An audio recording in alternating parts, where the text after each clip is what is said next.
Cardiovascular disease, or CVD for short, includes many disorders ranging from diseases of the heart, cardiovascular system, and any other contributing vital organs. Some common diseases you may know are coronary artery disease, peripheral artery disease, arrhythmias, and even heart failure.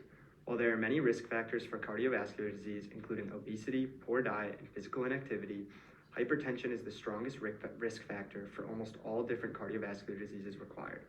This goes to say that decreasing blood pressure is an effective way to lower the risk of cardiovascular disease.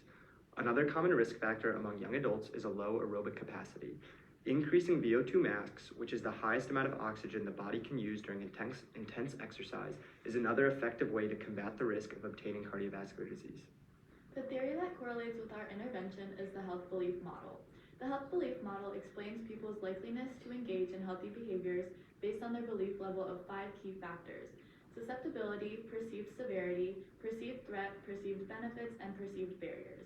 The more likely people believe they are susceptible to a condition, the higher they believe the severity will be, how great of a threat it can become, the greater the positive impact from taking action will be, and the less obstacles they perceive, the more likely they are to engage in healthy behaviors, such as aerobic exercise in our case. The health belief model also fosters cues to action and self-efficacy. Cues to action are the factors that promote action, such as someone not wanting to become obese or a doctor telling them they are at risk of becoming obese. Self-efficacy is the strongest predictor of physical activity.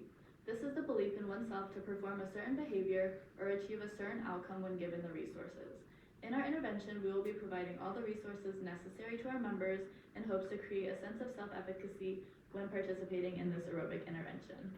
Our intervention is focused only on students aged 18 to 25 who are enrolled in JMU. Our participants must be diagnosed with stage 1 or 2 hypertension to be included in the study. They must have a BMI of over 25 and have a family history of cardiovascular disease or hypertension. Individuals using medication to aid in weight loss, as well as individuals who struggle with substance abuse, will be excluded from our program. The design intervention consists of a combination of behavioral, informational, and social intervention that takes place at UREC at JMU to promote aerobic exercise adherence in college students. The club is called Active Hour, where students can meet face-to-face 3 times a week on Tuesday, Thursdays, and Fridays for 90 minutes at 4 p.m. This will take place for the duration of the 16-week semester. We are recruiting participants via flyers placed around campus. Leading our club will be fitness club members at JMU who will be paid for their efforts. The first 30 minutes of the meetings will be informational, where JMU Fitness Club members will educate participants on the form of exercise, how to execute the exercise, and the benefits. They will also explain different cardiovascular diseases and how a lack of exercise can lead to them. This all targets the perceived benefits, perceived severity, and perceived susceptibility portion of the health belief model. This will be held in the instructional room at UREC. Different days will have different exercises, including walking, running, cycling, swimming, and yoga, as well as in-place aerobic exercises utilizing a yoga mat. The remaining 1 hour of the meeting will be for members to apply this knowledge with the warm-up, performing the exercise as a team, and having a cool-down. Mind and Body Studio 1, as well as the cycling room and pool, will be reserved for some meetings. We will also be utilizing the indoor track at UREC as well. At the first meeting, Fitbits will be handed out to each participant, and JMU Fitness Club will explain how to use the Fitbit. Lastly, there will be pre- and post-tests for the participants, which will consist of VO2 max tests and blood pressure measurements. These tests will take place in Mind and Body Studio 1.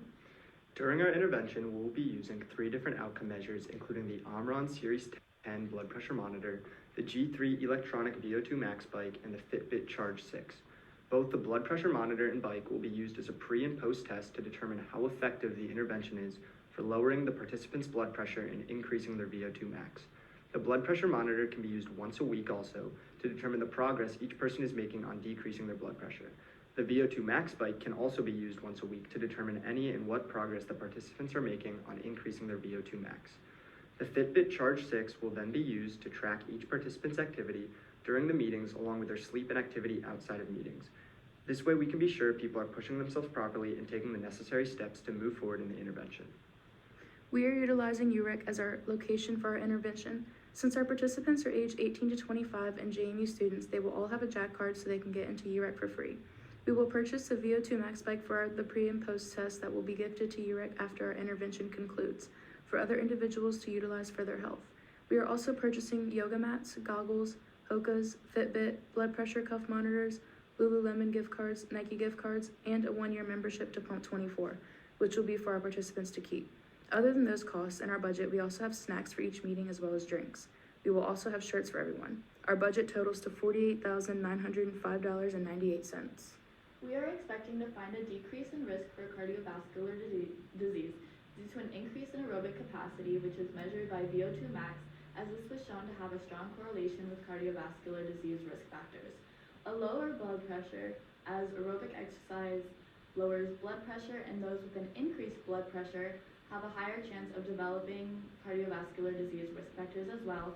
And lastly, an increase in aerobic exercise altogether, which is proven to increase cardiorespiratory fitness and improve cardiovascular